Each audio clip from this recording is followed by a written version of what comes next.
you were saying that you are more and more fascinated with the activity of world building. What is that world building? So I ignored that in the beginning. I talk about it a lot, that I read science fiction or nonfiction books, only two types of books. And science fiction books, the most successful of them are the ones where the world behind the behind the scenes is very rich and very well laid out. So it has its own philosophy, its own politics, its own whatever history and things like that. Real life works very much like that. One of the things being in self-development or personal development world taught me is that we have our own opinion of the world around us, which is nothing to do with reality, which is more like a subjective reality, in the sense that whatever perception we give to whatever we see around us. Now that's a reality of everyone that we will ever touch. So that means when you're as a thought leader, as a content creator, when you create a content and some other person is listening to you or reading your content, that means they are experiencing the reality from your perspective. Yeah, or at least some perspective that you are trying to convey, right? They might not see it exactly, even though they're reading your words, they are projecting their view of the world onto your words. So yeah, exactly. And if you look at religions, which are real world, which is not a science fiction, like in different way. Some religions are science fiction. Real religion are science fiction, but they've implemented that in real life, that people actually do live and believe those things. And this is a powerful show off of the power of world building. Same for cults. People who follow cults, they, like, for example, Scientology. People are told inside Scientology that your family and friends will not believe you, so don't tell them anything. They're not an insider. And they eventually, almost all of them create distance from their close family, and either they invite them in, become an insider, or not. So it's a very powerful culture, or let's say community building mechanism. Okay, but let's translate this to somebody out there who wants to generate money with an e-course or a book or both, right? So world building in that context is, so for example, your book, let's say, no estimates. The world is full of estimation. The people have a lot of trouble around estimations. Estimations are never correct. That's what I learned, even though it's not part of my day-to-day activity. But I learned that estimations are almost never correct. Still, people year after year and industries after industries, people do that. Why? And you came out and you told people, no, like no estimate. There's this way of thinking at the world. Once you see that, you cannot go back to the old way of looking. So they have acquired some element of your world building. They're part of your world, and they're going on and building their own world on top of this knowledge, right? So this is what I'm trying to say is the power of world building. That once you, it's like an Inception, the movie Inception. Once you drop an idea, which has a complex chain of thinking in your own world, which you don't explain all the time, but once they get it, they're going to build on top of that, very close to your own world. Okay, but now we need to translate this to e-course and book readers. All right, so we have this concept of a world from which that idea that you want to convey comes. And in that world, there's a lot of different things. There's the history, there's your experience, there's the challenges you've overcome, and you then drop that idea, right? Yeah. So this is our role as content creators. We need to somehow convey an idea that becomes useful for our readers and students, right? The tool to do that, the way to do that is one of the biggest thing I learned from you is a journey mapping a journey. So basically what it is that when a customer, client, or an audience experience you in their life, however way you help them, their journey is different from any other person. So that every person has their own journey. So there's this mental journey and there's this physical journey, which is like you created. Okay, read this text, then watch this or like video, then watch this audio. Or it could be they poke around and then find their own things that are interesting to them, and then they create their own journey. Regardless, it's a journey. So every person has a journey inside your world, and that is what that's the nearest and experience of a world building. A course is a very structured journey. A book is a very it's kind of the interface to the world that you've created, right? The course is the Yoda to the Luke Skywalkers out there, right? Like the course comes in and helps the readers and the students to realize certain things about the world, right? Like kind of get a bit of the history. I mean, many courses start with definitions, for example, so that they are literally defining a world where those definitions exist. And so I think that you called it journey map, I call it story map, but it's the same concept. The idea is that actually we are entering our customer's world. And in fact, in the 48-hour book method, we talk about starting always with the SMIQ, which is for us, the content creators, to understand their world, right? And then we build that, but of course we bring in our own experience and we project in our own history and what we've put together. Now, one of the key questions here is how to make this effective, right? And this is the biggest challenge, and we were just talking about it a minute ago. And a lot of people in the e-course business talk about how most students never complete their courses. You had an insight about why that is. Yeah, and the insight goes back to a question a client once asked me. So the client asked me, hey, I have so many stories about my life. My life is so amazing. How do I choose which story to tell? And I always tell them what you, Vasco, told me, which is a story which doesn't help your client overcome an obstacle they are having in their journey is not worth sharing at that moment or at that time. So that brings us to the idea of obstacles. So that at any journey, the curiosity of a person or their journey is based on the obstacles they are having either in their mind or in reality. Collecting those obstacles, you cannot just sit and meditate and write down, brainstorm those obstacles. They're so different. And if you watch these video series, you will see my own. After doing this for 5 years, 6 years now, even I get wrong when I sit and assume what my clients might be thinking and might be needing from me. You identify the objections and then structure those objects. I think you're a better person to talk about how to bring these ideas together, objections together to overcome. Okay, but so that's true, and that's all going in this direction. But what was the reason in your mind that most students don't complete their courses? One word answer is it's not relevant. But exactly. And that's very important. So break that down for us. What do you mean when you say that students don't complete their courses, the courses they paid good money for, because it's not relevant? What does that mean?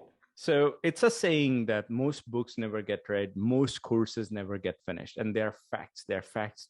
Just search course completion rate, and you will know what it means. The response the industry, the course building and marketing industry has given to this is you have to do gamify. You have to, because the people are losing attention with every year. People are losing more and more, like that. Their attention span is becoming smaller and smaller, which in my opinion is bullshit, because people's attention span has always been the same. It's just that we have created devices that create artificial anxiety. And and this is when we know this is not true, because some people read all of the 7 Harry Potter books cover to cover. Let's not forget that when the books were coming out, there were people queuing for hours outside libraries at midnight in the winter, waiting for the next book to come out, or for it to be on sale, so that they could read it cover to cover in one sitting. Yeah, look at the highest value podcast, Joe Rogan show. I mean, 3-hour long podcast, like long form content, 3-hour long podcast, and it's the highest valued podcast in the world. Valued by money, by the way, not by people. Right. I mean, it's opinionated. It's a thought leader piece, right? So I'm not saying anything about the podcast itself. I'm just highlighting that you use the word valued, but it's actually not valued. It is the most money generating podcast. Valued business valuation in terms of business valuation. Exactly. Is a long form content. Elon Musk, when he wanted to be promoted by bloggers, he don't reach out to any blogger like as an outreach. He reached out to Wait But Why, which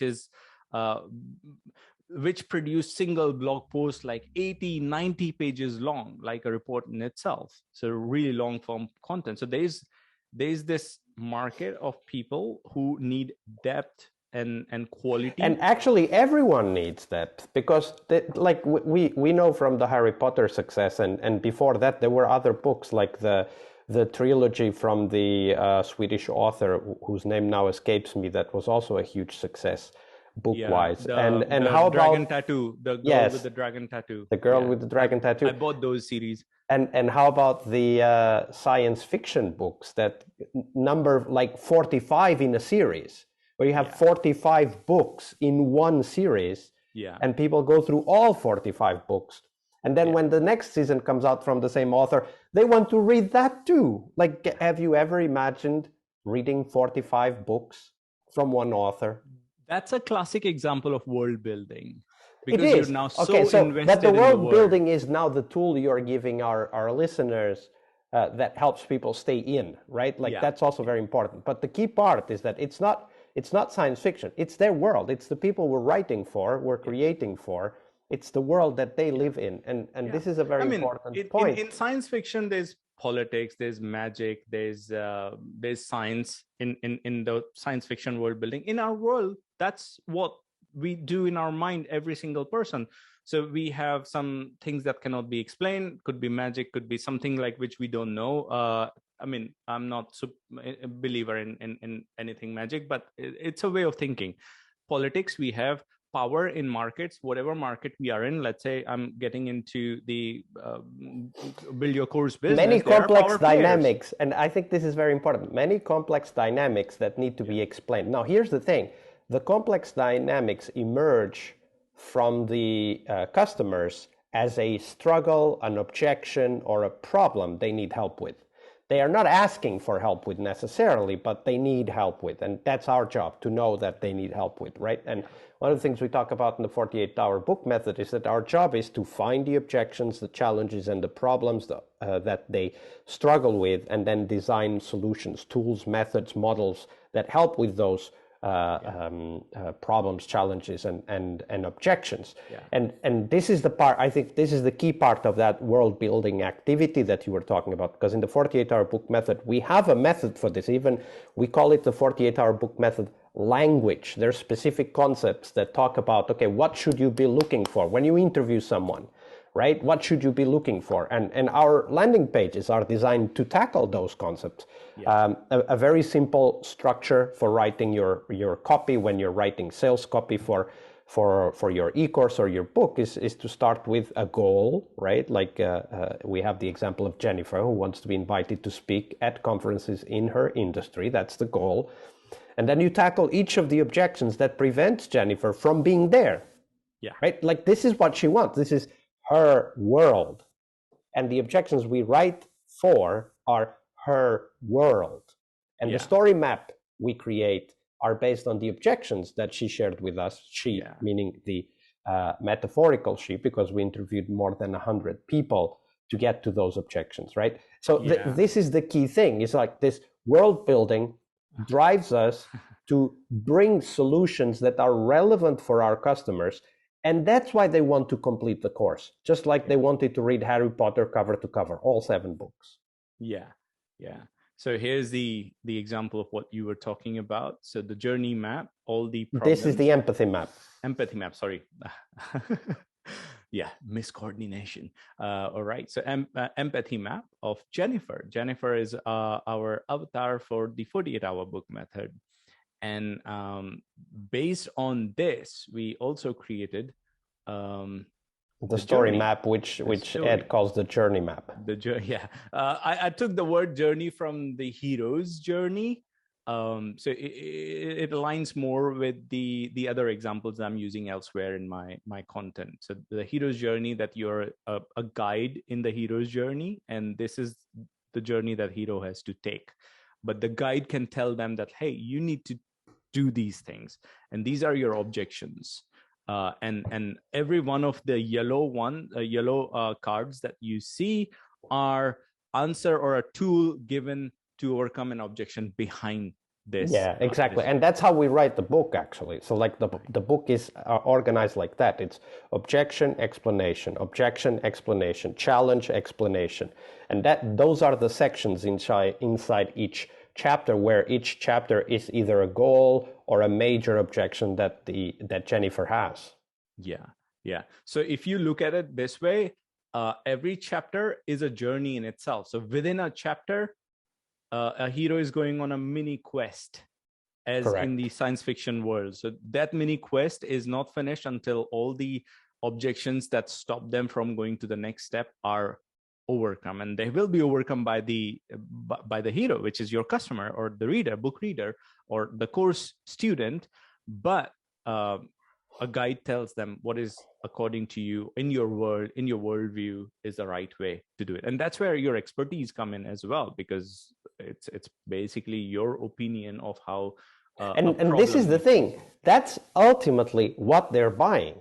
They're buying your expertise, but it is your responsibility as the content creator to shape that expertise in a way that makes sense for them. This is where the concept that Ed was talking about, world building, is so important, because you need to build in the history, the mythology, the politics. I'm using metaphors here, of course, because in reality, in the 48-hour book method, we talk about tools, models, and concepts that help them overcome their objections. And this is very important. It is Jennifer who overcomes the objections with your help, right? We are the Yoda to Jennifer's Luke Skywalker. Like, we are only there to provide insights, knowledge, experience, tools that Jennifer can apply. This is very important, bringing it back to why people don't complete the courses that they buy and pay good money for, is because at some point they realize this is not for me. Yeah. Right? Yeah. Somebody wanted to write this, but this is not what I need. Yeah. And it is our responsibility to bring our content to their world, to what they need. And that's what the 48-hour book method is all about. Yeah, exactly. So there are 4 concepts that we talked about. I think it will help if you could help us differentiate those ones. So the first one is objections. Of course, we talked about it as if everyone knows what it is. Tools, models, and concepts. So what is the difference between objections, tools, models, and concepts, or what is the relation among them? Yeah, so I won't go into too many details right now, but let's just say that there are things you see and things you don't see. The things that Jennifer wrote when we interviewed many of the Jennifers out there, those are the things we see. Those are typically pain points. They can be expressed as a challenge, a question, or an objection, right? Like, this is what we see. As the author, we read their answers and we see that. Now, because we are the experts, we need to figure out, why are they there? Why are these pain points there? And that's what you don't see, right? Now, here's the thing. The tools and methods and ideas and concepts we give Jennifer need to tackle what we don't see, right? Like, Jennifer is talking to us about not wanting to spend time writing a book for a long time, right? Like, not wanting to spend a long time writing a book. But of course, that's what she says. What's behind that might be that she wants to spend some time with her family and not use family time to write the book. Or it might mean that she's so busy with client work, she doesn't have time to put into that because she's working overtime just on her day job and whatever. We don't know that, right? Like, but we have to understand what is behind, right? So, and then we build concepts. Like in this case, we build the concept of being money rich, time poor, that over time becomes time rich, money poor, right? Like, and we have to give that concept to Jennifer, because if she doesn't get that concept, she's not going to have the motivation to take on the next step. Yeah. But we also build a solution, a model, which is the 48-hour book workshop, which is a weekend retreat. We meet on Friday, we work through Saturday and Sunday, and by the end of Sunday, we have the landing page, the first 3 chapters, and the understanding of the empathy map and the story map, or journey map as Ed calls it, for the book, which gives the book layout to Jennifer so that she can go and write whenever she has time, always being sure that she's writing about the right things because the story map tells her what to write about, right? Like these are how to transform the pain points and the things we see and don't see into concrete solutions, methods, and concepts that we give Jennifer, right? Yeah. And the key thing here, and going back to why people don't complete their e-course, the key thing here is that it needs to be fitting into Jennifer's world. Because if it doesn't, she'll go like, this is not for me, right? And we've all had that experience. There are many books out there, you start reading them and you go like, why is the author writing about this? What does this story have to do with my problem? Nothing. Okay, close it and live it. Yeah. Or maybe when I have more willpower, I will push through this section, which never happens. And because and there's 20 other books in the exact same state in your shelf. Yeah. That happened a lot with me. Right here in this virtual shelf, there are many books that I've started but never finished. Yeah. I mean, that describes it. All right, we have to wrap up. So key aspects here. 48-hour book method gives you the map of how to tackle the world building that Ed was talking about, so that you talk to your readers in a way that is relevant for them, so that they finish your book or your e-course. And it also gives us the tools, the language and the models we need in order to be able to do that. The SMIQ being one example of a solution, the story map being another example, the empathy map being another example. But of course, the book explains how to use those, because it's not enough to know what they are. You need to know how to apply them. Yeah, totally. All right. So this was cool. I totally enjoyed today's session.